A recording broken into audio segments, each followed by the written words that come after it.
I'm writing to you in the middle of a pandemic, in a country flaring with systemic racism. I'm writing to you as a human being with a natural bend towards sin, who feels the pain when I bleed or am kneed under the weights of oppression until I can't breathe. Breathe. That was hard for me to speak, but I'm alive. We are watching tragedies unfold while our brains are creating stories of trauma that must be told. For example, say you touch a hot stove. That sends a signal to your amygdala where your emotions are stored to shut down parts of your brain because of the pain. You see, you will react to the heat.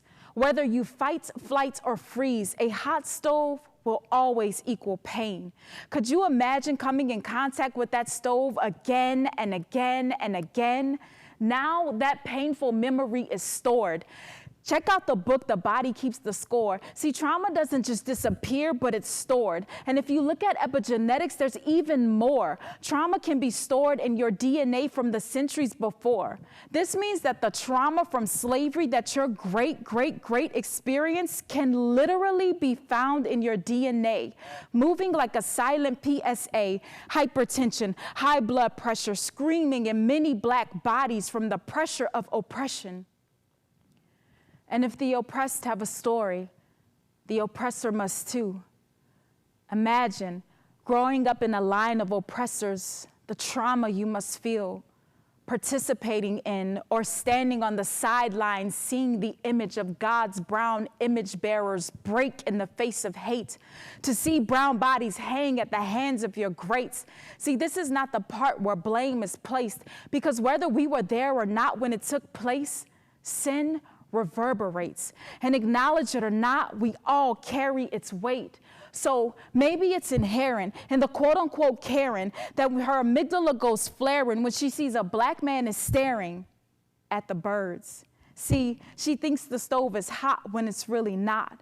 Or Black men, even if you're on the block talking to your friends, you stop because your amygdala tells you the block is hot when you spot the cops, good intentions or not.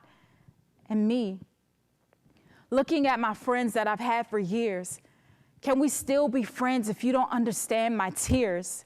Questioning, should I take a break from the church because I don't know which is worse? The person I've been sitting next to in the pew, silent on racial inequality, or the white person throwing anger bombs at the police, but they are riding from me, outspoken, nothing done silently. Can the world even grasp what is happening inside of me? Yet in the moments of quiet, I'm reminded that I can't give up, because it's like a voice calling even when I think enough is enough. And Christians, in this battle, don't we lead the charge? After all, are we not one body, just different parts? The eye could never say to the hand, I don't need you. Can you see the full picture? I can't make this up. This is pure scripture. God put together all the parts and gave more honor to those that lack, so that no part would take sides, but have each other's back. That if one part suffers, then so do the others. And if one part is honored, every part shares in its joy. This is the word of the Lord. So as our sinful body stumbles to the cross, let our brains be fixed on Jesus. Let the amygdala refrain and get in line with the knee, because everyone will bow to the one with all authority.